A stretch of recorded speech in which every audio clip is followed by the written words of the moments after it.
back then, like in the 80s and 90s, the boys would pressure guys to do things. They would Mickey your drink and then tell you to drink it in front of them. And if you didn't, you would be ribbed uncontrollably throughout time. Yeah. And so it's like, do I just do this once and maybe they'll leave me alone? Or do I say no and then have to fight them tooth and nail every time I come on the road?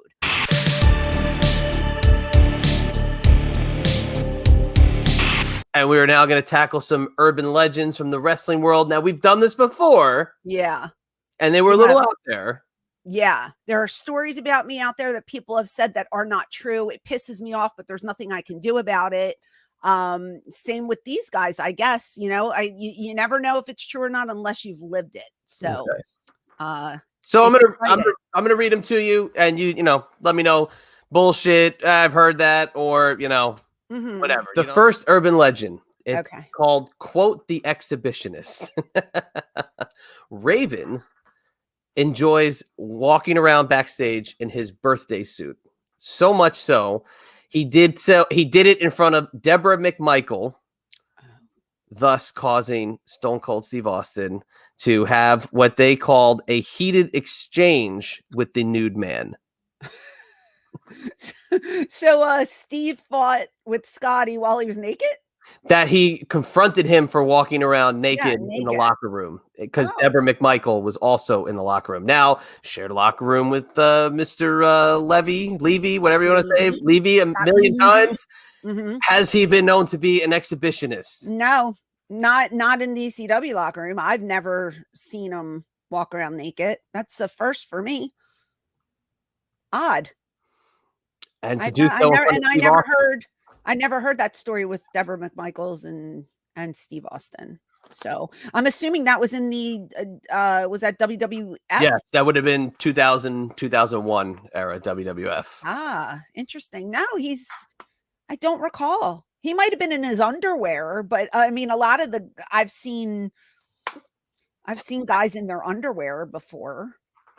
I don't know. Not much room to go. You're in a locker room, so I mean, technically everybody's getting ready. True. So PCs, but I think they're going to fly all over the place. I think they're talking more like, okay, I'm gonna get up and I'm gonna walk over there and grab a bottle of water, and here's my dong hanging out, and I don't care who sees me. Yeah, like casually, like I'm just like in no the big Wall deal. Street Journal, in my birthday. No, I don't recall anything like that happening.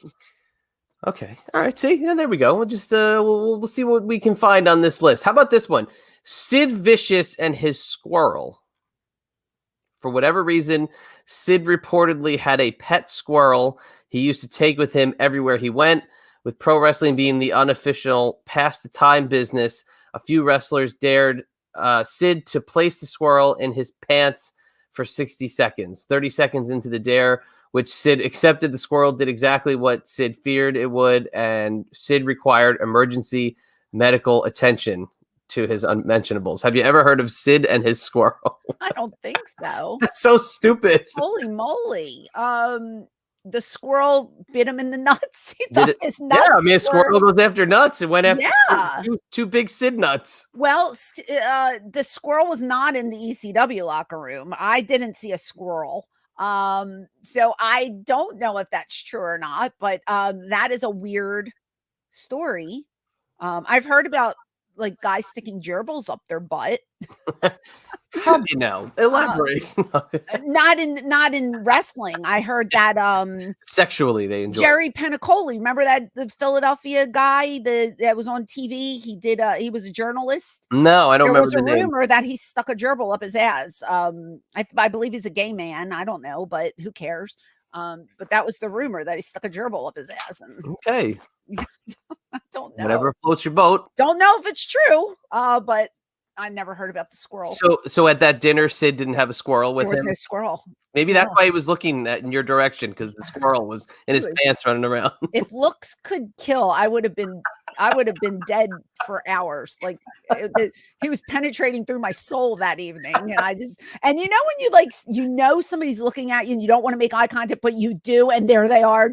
It must have happened like 5 times. I looked over and he was just like, it's like, oh my God.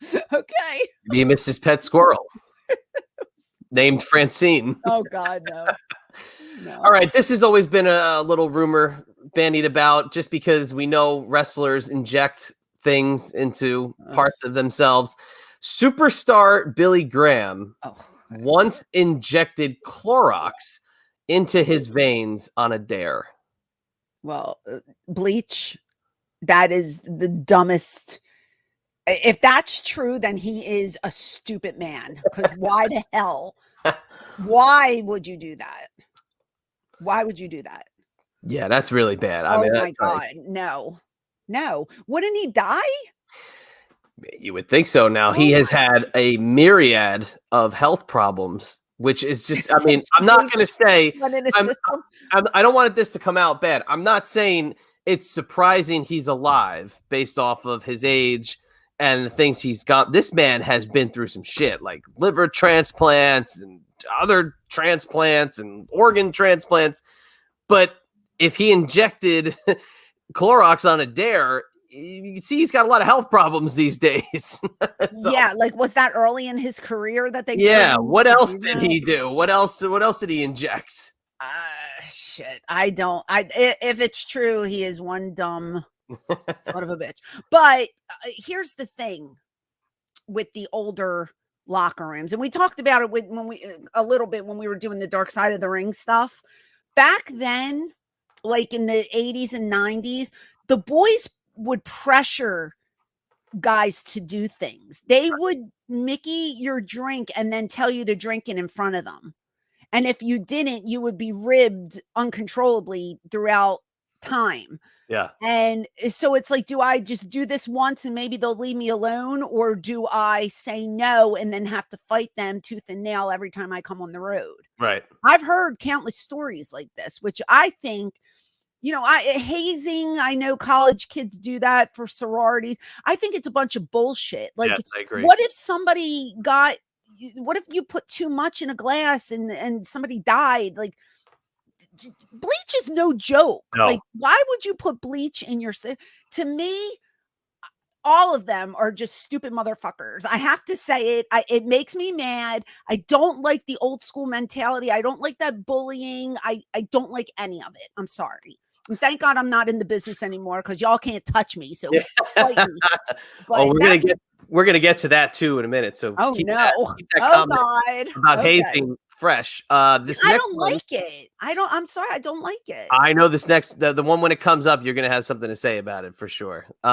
Extreme Championship Killing.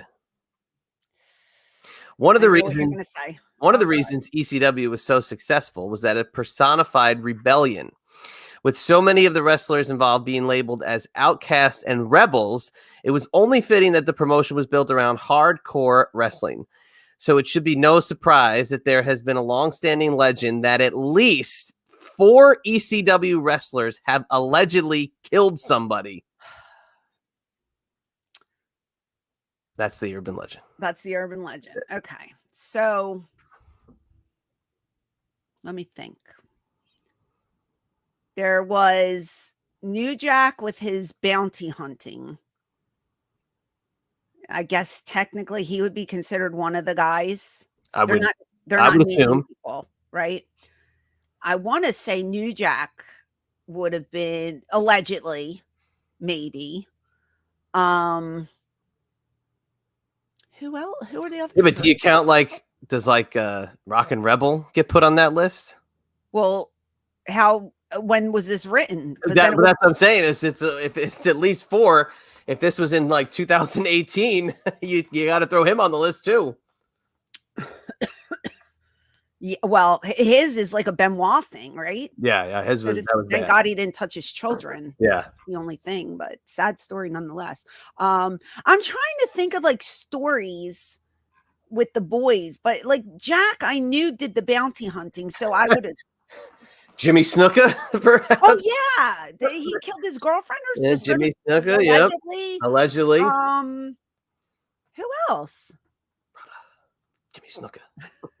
Who kissed me on the mouth once because he thought I was Nancy Sullivan. I go, so sorry. Sorry about that, brother. I was like, what the hell just happened? Who else? I'm trying to think. Like, Big, who Big Dick? did Wasn't he? he in jail at some point?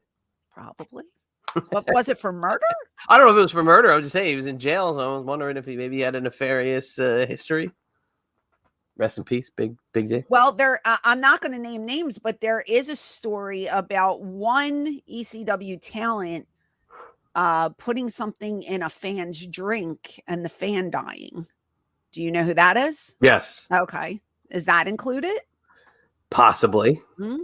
Possibly. Okay. Which I'm not going to name names because it's allegedly, and I don't want to. I wasn't there, so I didn't see it. But Well, we've hit 4. well, there you go.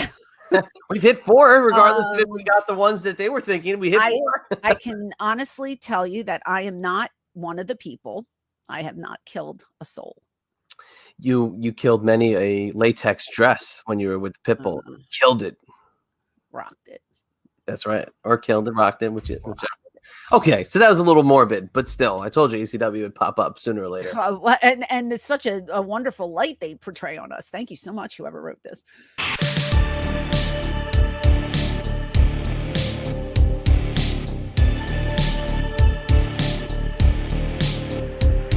Hey there, it is the Queen of Extreme, Francine from ECW. Do you want to see more of me? Click over here to watch another video, or click over here to listen to my podcast. As always,